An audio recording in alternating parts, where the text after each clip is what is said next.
شروع نہیں ہو رہی تھی، ملوکیت تو 20 سال پہلے شروع ہو چکی تھی۔ اسی طریقے سے ایک صاحب نے کہا تھا کہ اسلام کو قائم کرنے کے لیے حضرت حسین میدان میں آئے۔ میں نے کہا یہ بھی غلط ہے، اسلام تو 60 سال پہلے قائم ہو چکا تھا۔ نبی اکرم صلی اللہ علیہ وسلم کے دست مبارک سے اسلام قائم ہو گیا۔ جاء الحق وزهق الباطل ان الباطل کان زہوقا۔ پھر 30 برس تک وہ کامل شکل کے اندر قائم رہا۔ تو اسلام جو ہے وہ جو ہے در حقیقت اب قائم کرنے والی بات نہیں تھی، البتہ اس کے اندر زوال شروع ہو گیا تھا۔ اس زوال کے عمل کو روکنے کے لیے حضرت حسین میدان میں آئے۔ یہ ایک چیز کو صحیح تاریخی پرسپیکٹو میں رکھنا، تو جس طرح سے دین کو قائم کرنے کے لیے دیکھیے قائم تو کیا محمد رسول اللہ صلی اللہ علیہ وسلم والذین معہ رضی اللہ تعالی عنہ، انہوں نے کیا تھا۔ ہاں اب جو ہے وہ اپنی اس شاندار حیثیت سے نیچے گرنے لگا تھا، وہ میں بعد میں عرض کروں گا کہ میں نے اسے کیا عرض کیا تھا کہ یہ اس زوال کو روکنے کے لیے کسی طریقے سے یہ اپنی اصل حقیقت میں قائم رہے۔ یہ حضرت حسین رضی اللہ تعالیٰ عنہ کی سعی تھی۔ اچھا، حضرت امیر معاویہ کے جو 20 سال ہیں وہ پورے امن، سکون، اطمینان، کوئی جھگڑا، کوئی فساد، کوئی اختلاف، کوئی باہمی فانت جنی، کچھ 20 سال۔ یہ بھی تاریخ کی بڑی چشم کشا حقیقت ہے جو عام طور پر لوگوں کے علم میں نہیں ہے۔ سبائی بھی دبتے رہے، حضرت امیر معاویہ کی حکومت اتنی مضبوط تھی، کنٹرول، کہ ان کو کچھ سر اٹھانے کا موقع نہیں ملا۔ موجود تھے، دب کے رہے، جیسا کہ میں نے کہا ریولوشن کے آخری مرحلے پر آ کر جو مخالفین ہیں وہ دب جاتے ہیں کہ پھر دیکھیں گے موقع ملے گا تو پھر لیں گے ان سے حساب کتاب۔ 20 سال رہے ہیں پورے امن کے۔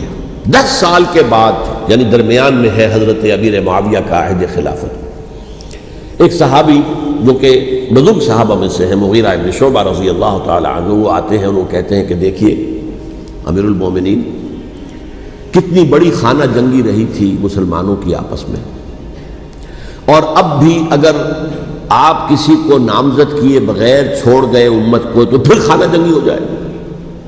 1 لاکھ اس وقت جو ہے وہ ہلاک ہوئے تھے، نہ معلوم اب کتنے ہلاک۔ لہٰذا آپ اپنی زندگی ہی میں نامزد کر دیجئے کسی کو خلیفہ، ولی عہد بنا دیجئے۔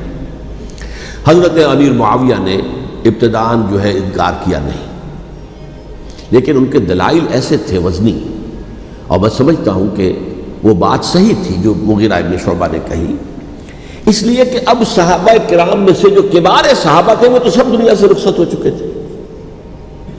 اب تو یا صغار صحابہ رہ گئے تھے جو حضور کے زمانے میں بچے تھے، حضرت حسن، حضرت حسین، عبداللہ ابن زبیر، یہ بچے تھے نا، یا تو وہ تھے، اور یا بالکل نو مسلم تھے، اور نو مسلموں میں بڑی تعداد وہ تھی جو ایرانیوں کی تھی، شامیوں کی تھی، ادھر کی تھی، ادھر کی تھی، تو ان کو تو ظاہر بات ہے کہ تربیت نبوی سے کیا خلافت راشدہ سے بھی اکثر و بیشتر کو کوئی حصہ ملا ہی نہیں۔ تو اس صورت میں اب وہ اعلیٰ ترین معیار پر حکومت کے نظام کو قائم کرنا ممکن نہیں ہے۔ کوئی قبائلی عصبیت جب تک حکومت کی پشت پر نہیں ہوگی، حکومت مستحکم نہیں ہوگی۔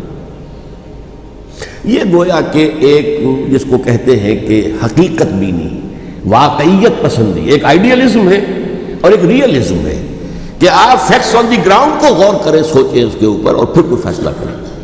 اس اعتبار سے پھر حضرت امیر معاویہ نے بات مان لی اور بیعت لے لی لوگوں سے حضرت یزید کے لیے کہ یہ خلیفہ ہوں گے میرے بعد، اس کو ولی عہدی کہتے ہیں۔ اچھا، اس وقت 5 افراد ایسے تھے کہ جنہوں نے اس سے اختلاف کیا۔ یہ بات بہت اہم ہے۔ میرا کتابچہ ہے سانحہ کربلا، اس کے کچھ نسخے آج یہاں ہوں گے، آپ لوگ پڑھیے اسے غور سے اور پھیلائیے تاکہ حقیقت سامنے آئے۔ 5 افراد کون تھے جو ہونے چاہیے؟ ابو بکر فوت ہو گئے، ان کے بیٹے عبد الرحمن ابن ابی بکر۔ عمر فوت ہو گئے، ان کے بیٹے عبداللہ ابن عمر۔ عباس فوت ہو گئے، ان کے بیٹے عبداللہ ابن عباس۔ زبیر فوت ہو گئے، ان کے بیٹے عبداللہ ابن زبیر۔ اور حضرت حسن جو ہے ان کا انتقال ہو چکا تھا، حضرت علی کے بیٹے حضرت حسین رضی اللہ تعالی عنہ اجمعین۔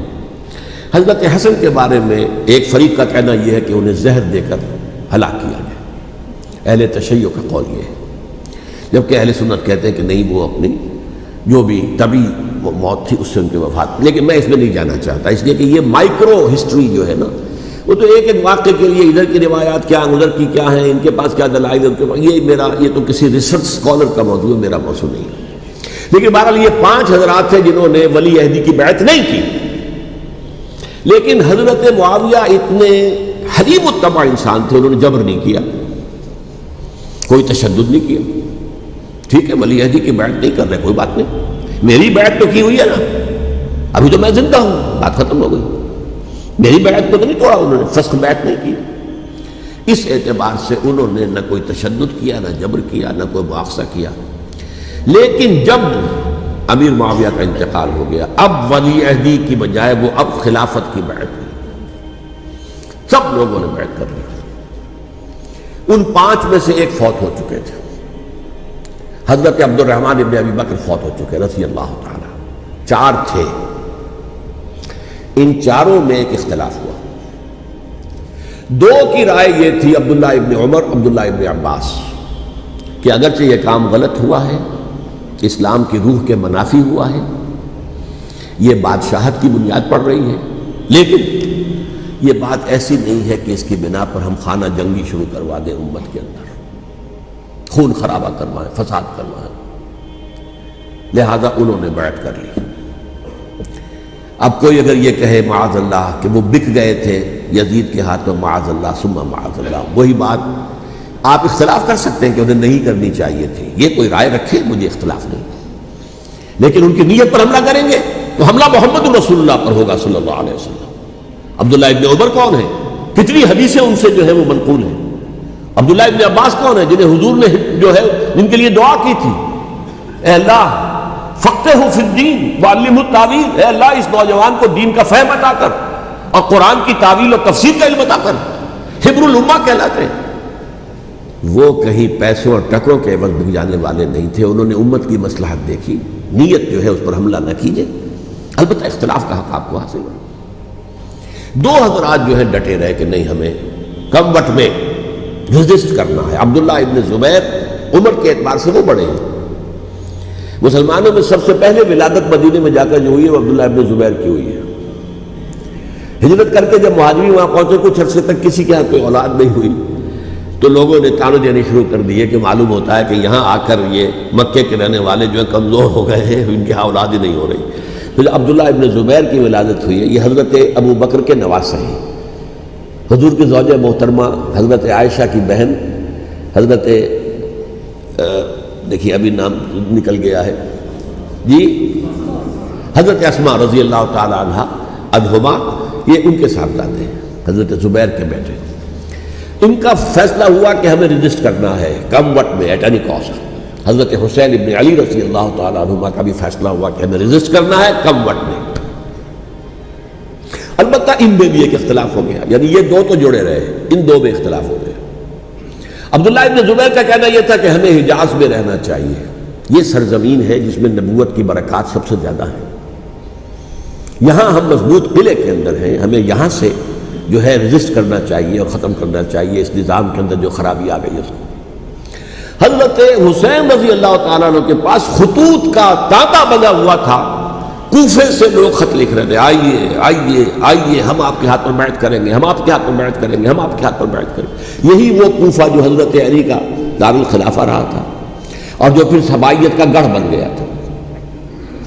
چنانچہ حضرت حسین نے حضرت مسلم بن عقیل کو بھیجا وہاں پر کہ میرے نمائندے کی حیثیت سے جا کر وہاں پر بیعت لو۔ 10-12 ہزار افراد نے بیعت کر لی، لیکن اس کے بعد یزید کی طرف سے گورنر بنا کے بھیجا گیا ابن زیاد کو۔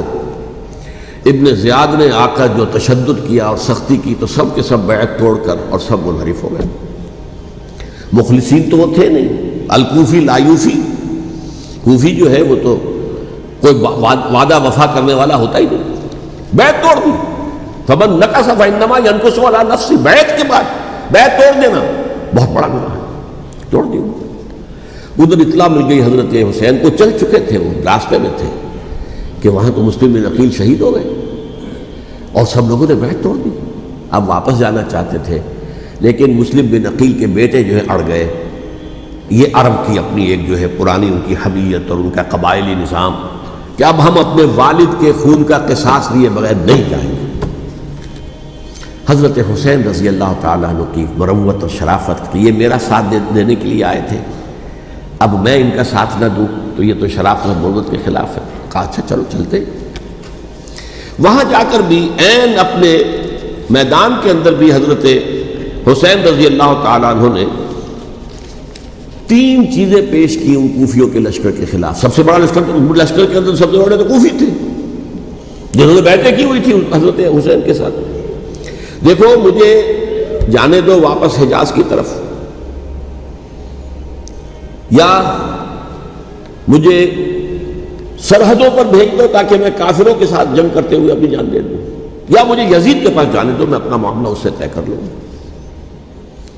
لیکن کوفیوں کو یہ گوارا نہیں تھا۔ اگر یہ یزید کے پاس پہنچ گئے تو ہمارا کچا چٹھا بیان کر دیں گے کہ مجھے تو ان لوگوں نے ورغلا کر بلایا تھا۔ اس لیے کہ دیکھیے حضرت امیر معاویہ کے 20 سالوں کے دوران میں بتا چکا ہوں، ان کی حکومت اتنی مستحکم تھی کہ اس کے خلاف کوئی فتنہ اٹھانا ممکن نہیں تھا۔ اب چونکہ چینج اوور ہوا تھا، اور چینج اوور میں آپ کو معلوم ہوتا ہے کہ ایک جس کو کہتے ہیں every thing is in the melting پاٹ، ابھی تو یہ درمیان کے اندر معاملہ ہے، تو انہیں موقع ملا، سر اٹھایا حضرت حسین رضی اللہ تعالیٰ عنہ کو، جو خطوط لکھے جس کے کہ تھیلے کے تھیلے اور بوریوں کی بوریاں بھری ہوئی حضرت حسین کے ساتھ تھی، وہ کہا کہ آئیے ہم آپ سے بیعت کریں گے۔ انہوں نے نہیں مانا، اور اصل میں حضرت حسین کے قاتل وہ کوفی ہیں، وہ بزدل، وہ منافق، جنہوں نے بیعت کر کے بیعت توڑی، اور اب وہ آ گئے کہ اگر یہ حسین رضی اللہ تعالیٰ عنہ بچ کر کہیں یزید کے پاس پہنچ گئے تو پھر ہمارا کچا چٹھا جو ہے وہ سامنے آ جائے گا اور ہماری پھر شامت آ جائے گی۔ لہذا انہوں نے قتل کیا حضرت حسین کو رضی اللہ تعالیٰ۔ ایک بات